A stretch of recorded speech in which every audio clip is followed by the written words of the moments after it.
বর্তমান রাজনৈতিক সমীকরণে আমার মহাসচিব সকল রাজনৈতিক দলের কাছে একটি আদর্শ হয়েছেন, নীতি এবং আদর্শের কাছে পরাজয় বরণ করেননি।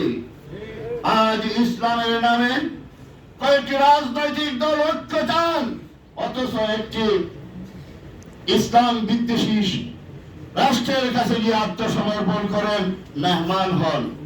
এই সিদ্ধান্ত পরবর্তী রাজনৈতিক সিলেট মহাসমাবেশে জমিয়তের ঘোষণা এবং পরবর্তী দলের ঐক্যের সিদ্ধান্ত আজকে বাংলাদেশে প্রমাণ হয়েছে।